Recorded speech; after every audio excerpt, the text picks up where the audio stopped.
வணக்கம் மக்களே, welcome to Madras work shop. இன்னைக்கு நம்ம சேனல்ல ஒரு புது அன்பாக்சிங்கை தான் பார்க்க போறோம். இது என்ன அன்பாக்சிங்னா, லாசியோடைய கார்ன்றது உங்களுக்கே தெரிஞ்சிருக்கும். ஸோ லாசியில இது என்ன கார்? இது வந்து லாசியோடைய one of the most iconic கார்னு சொல்லலாம். இது என்ன கார்ன்றதை அன்பாக்ஸ் பண்ணி பார்க்கலாம்.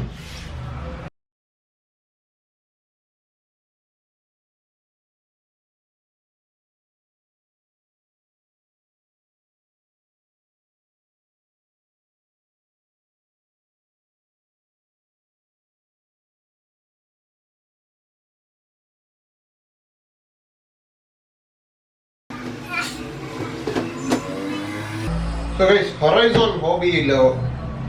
Horizon Hobby உடைய லாசி டீம் லாசியோடைய பக்கி 8E அப்படின்ற பக்கி தான் இன்னைக்கு நம்ம அன்பாக்ஸ் பண்ண போறோம். இதோடைய ஸ்பெஷாலிட்டி என்னன்னா, இது ஒரு எலக்ட்ரிக் கார். அது இல்லாம இது வந்து ஒரு 1:8 ஸ்கேல் 4S கேப்பபிள், அதாவது 4 செல் கேப்பபிள் எலக்ட்ரிக் கார்.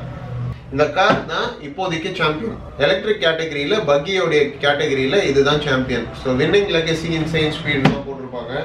ஸோ இதை அன்பாக்ஸ் பண்ணி உள்ளே எப்படி இருக்குன்றதை பார்த்துடலாம்.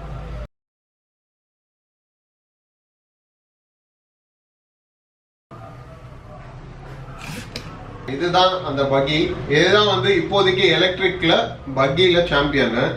இந்த கார் வந்து 4Sல தான் ரன் பண்ணுது. இருந்தாலும் எப்படி இது சாம்பியன் கேட்டீங்கன்னா, இதோடைய பர்ஃபார்மன்ஸ் அண்ட் ஹேண்ட்லிங் தான். 4Sனாலுமே 4Sனா 6Sனா ஒன்றும் பெருசாக டிஃப்ரென்ஸ் இல்லை. 6S வந்து டெஃபினட்டாக ஃபாஸ்ட்டாக தான் போவோம். 4S அதோட கொஞ்சம் ஸ்லோவாக தான் போவோம். ஆனால் ட்ராக்னு வரும்போது ஸ்பீட் மேட்டர் இல்லை, டெக்னிக் தான் மேட்டர். ஸோ எந்த இடத்துல நம்ம ஸ்ட்ரெச் அடிக்கணும், எந்த இடத்துல நம்ம டர்ன் பண்ணணும், அதெல்லாம் வந்து டர்ன் பண்ணுற இடத்துல நம்ம ஸ்லோ டவுன் பண்ணணும், இதெல்லாம் நிறைய இருக்கு. ஸோ இது one of the best racing பக்கின்னு சொல்லலாம். இந்த காரோட என்னெல்லாம் இன்க்ளூடட்ன்றதையும் காமிக்கிறேன். இந்த காரோட வர்றது வந்து ஸ்பெக்ட்ரம் உடைய டிரான்ஸ்மிட்டர், DX2E டிரான்ஸ்மிட்டர் வருது. அண்ட் அஃப்கோர்ஸ் இதுக்கு வந்துட்டு இது வந்தாகணும் இல்லையா, விங் வந்தாகணும் இல்லையா. இதை விங்குன்னு சொல்லலாம், இல்லை ஸ்பாய்லர்னு சொல்லலாம், என்ன வேணா சொல்லலாம். ஸோ எப்படியோ ஸ்பாய்லரும் இதுக்கு வந்தாகணும். ஸோ ஸ்பாய்லரோட தான் இருக்கு. And manual and few parts. காருக்குள்ள என்ன இருக்குன்றதை பார்க்கலாம் வாங்க. ஸோ கார் பார்த்தீங்கன்னா இந்த 2 கிளிப்பு மட்டும்தான் இந்த பக்கிக்கு. ஓப்பன் பண்ணி பார்ப்போம். எவ்வளோ க்ளீனாக இருக்குது பாருங்கள். இப்போ ரேஸுக்கெலாம் போகிறதுனால கண்ட இடத்துல எகிரும் எல்லாம் போவோம். ஸோ அந்த டைம்லலாம் வந்து பேட்ரி கழண்டு விழாமல் இருக்கிறதுக்காக ஸ்ட்ராப்பு கொடுத்துருக்காங்க. ஸோ இதில் வந்து S605 ஸ்பெக்ட்ரம் உடைய சர்வோ தான் கொடுத்துருக்காங்க. இது ஒரு ஹைடாக் சர்வோ. அண்ட் இது வந்து டைனமைட்டுடைய டைனமைட் ஃபியூஸ் உடைய 2500 kV மோட்டர் கொடுத்துருக்காங்க. அண்ட் அதுக்கு மேட்சிங்காக டைனமைட் ஃபியூஸ் உடைய 4S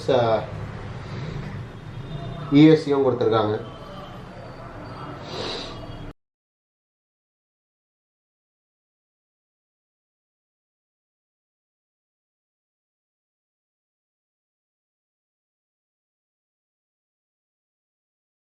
ஸோ இப்போ நம்ம ஸ்பாய்லர் மாட்டி காரோடைய லுக் எப்படி இருக்குன்னு பார்க்கலாம்.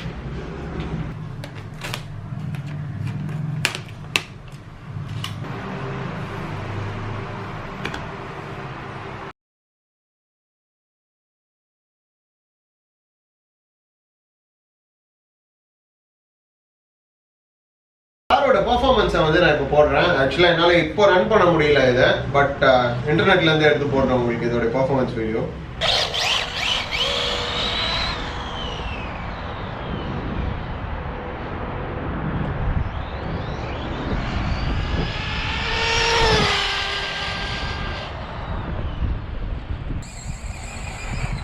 Okay.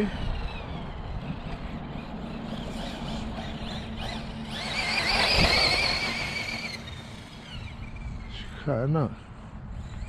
I think that might be enough.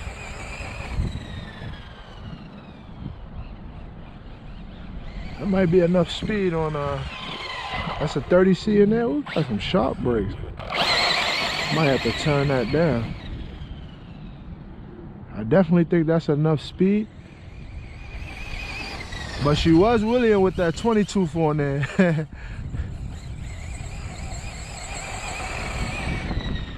I know a 6S with the 22 gonna be too much. She's pulling nice though.